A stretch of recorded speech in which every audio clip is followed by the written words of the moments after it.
আজকে আমরা মিষ্টি কুমড়া পাতা দিয়ে কাঁঠালে বিচি দিয়ে শুটকি দিয়ে রান্না করব। হ্যালো এভরিওয়ান, সবাইকে আসসালামু আলাইকুম। কেমন আছেন সবাই? আশা করছি যে যেখান থেকে বসে আজকের আমাদের এই ভিডিওটি দেখছেন সবাই অনেক ভালো আছেন। আলহামদুলিল্লাহ, আমরাও অনেক ভালো আছি। নতুন আরও একটা গ্রামীণ ব্লগ নিয়ে হাজির হয়ে গেলাম। আমি আশা করছি আপনাদের ভিডিওটা ভালো লাগবে, আর যদি ভালো লাগে তাহলে অবশ্যই লাইক, কমেন্টস, শেয়ার করবেন। তাহলে চলুন ভিডিওর মূল পর্বে ফিরে যাই। আজকে আমরা মিষ্টি কুমড়া পাতা দিয়ে কাঁঠালে বিচি দিয়ে শুটকি দিয়ে রান্না করব। সেই জন্য এখান থেকে এই যে আমাদের বাড়িতে লাগানো মিষ্টি কুমড়া পাতা, এগুলো এখন তুলবো। এখানে ঢেঁড়স আছে, ডাঁটাও আছে। গ্রামের বাড়িতে থাকার খুব সুন্দর একটা সুযোগ সুবিধা হলো যে জায়গা থাকে, সুন্দর টুকিটাকি তরকারি করা যায়। আর এটা যদি অন্য তরকারি নাও থাকে, দেখা গেছে যে একটু একটু উঠায় রান্না করা যায়। মুরগি তো মাঝখান দিয়ে ঝামেলা করতেছে।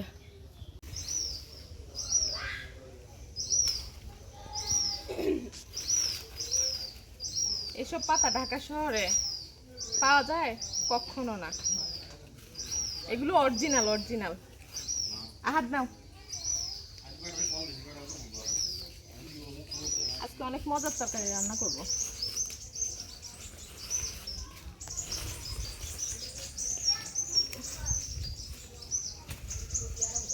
নাও,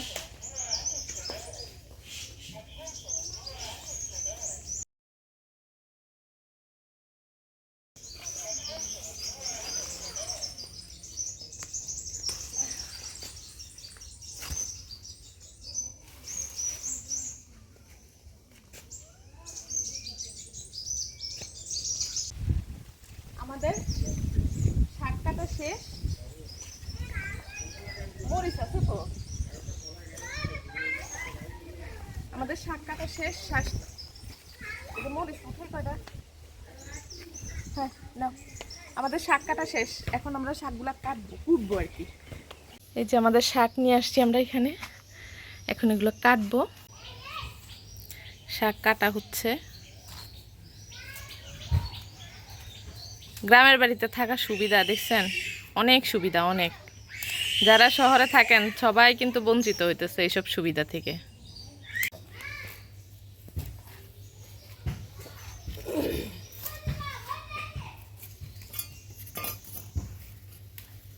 গ্রামে কাজ করার আরেকটা সুবিধা হয়েছে, ধরেন নিজে কাজ করতেছেন, পাশের ঘরের ভাবি যদি অবসর থাকে ওনাকে ডাক দিলে উনি একটু হেল্প করে। আর শহরে সেটার সুযোগ সুবিধা নাই। এদিকে ইলমাইয়াতকে খেলার জন্য ছেড়ে দিছি, ওরা খেলতেছে। ইয়াদ, বলটা কোথায়? নিয়ে আসো।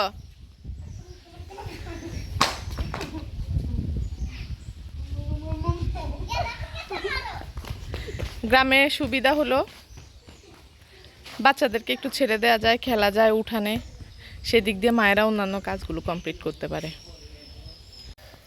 আমাদের কাটাকাটি শেষ। তরকারি কাটাই যে এটার সাথে কাঁঠালি বিচি সহ একসাথে দিয়ে দিছি। এগুলোকে ধুবো এখন, ধুয়ে তারপরে রান্নার কাজ শুরু করব ইনশাআল্লাহ।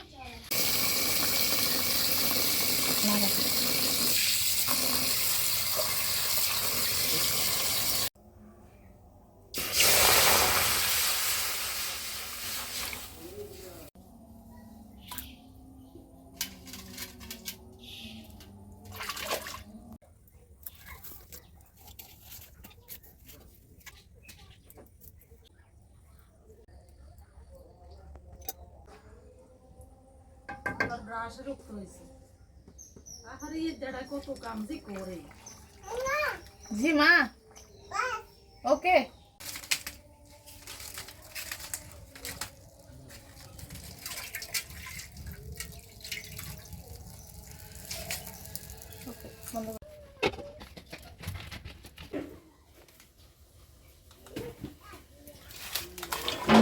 এখন কাঁঠালি বিচিগুলো দিয়ে দিব।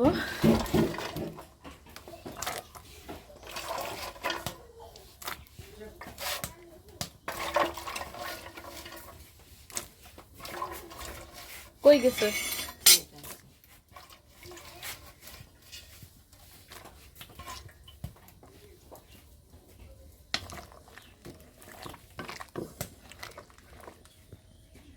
সিদ্ধ হয়ে আসলে পাতা দিয়ে দিব।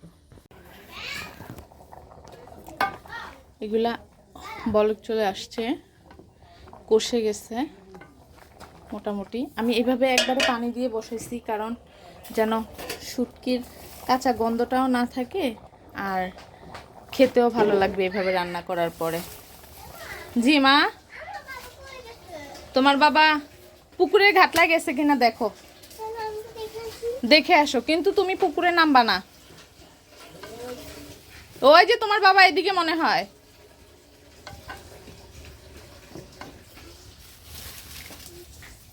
আজকে শুটকিটা পুরাই আমি তেল ছাড়া রান্না করতেছি, এটা কিন্তু খুবই মজা।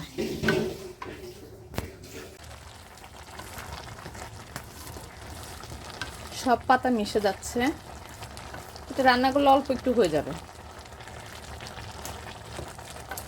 যারা নতুন নতুন পেজ ওপেন করছে, যারা নতুন নতুন করে ভিডিও করতেছে, সবার জন্য আমার পক্ষ থেকে অনেক অনেক দোয়া এবং শুভকামনা রইল। সবাই এগিয়ে যান। আসলে আমরা সবাই একে অপরকে সাপোর্ট করলে ইনশাআল্লাহ আমরা খুব দ্রুতই সামনে এগিয়ে যেতে পারবো। সো সেজন্য সবাইকেই বলবো, কখনো কাউকে অবহেলা না করে এগিয়ে যাও, নিজের কাজ সুন্দরভাবে করা এবং অন্যকেও সাপোর্ট করা। যে আমার তরকারিটা প্রায় হয়ে গিয়েছে, তো এটাকে একটু নাড়াচাড়া দিয়ে, কাঁঠালের বিচিটা আস্তে আস্তে থাকলেও ভালো লাগে, কিন্তু আমার কাছে মনে হয় একটু হালকা ভেঙে দিলে গ্রেভিনেসটা ভালো আসে, ঝোলটা একটু ঘন হয়, খেতেও ভালো লাগে।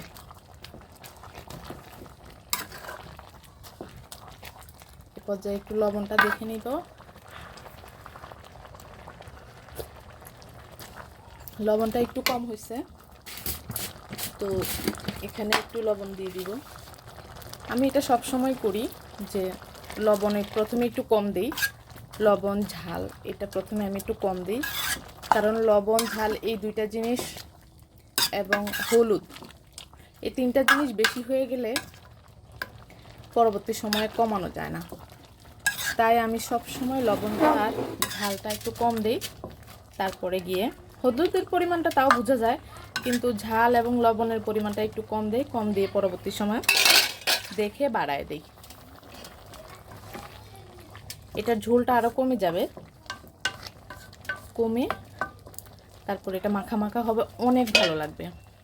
চুলার জালে বসায় রাখবো, আস্তে আস্তে ডিম জালে হবে। তো এটা পুরোটা এটা খেতেও অনেক ভালো লাগবে এবং আপনার দেখেই মনে হচ্ছে যে এখনই খেতে ইচ্ছা করতেছে। সো সবাই ভালো থাকবেন, সুস্থ থাকবেন, যার যার ভালো লাগবে অবশ্যই কমেন্টস করে জানাবেন। আল্লাহ হাফেজ।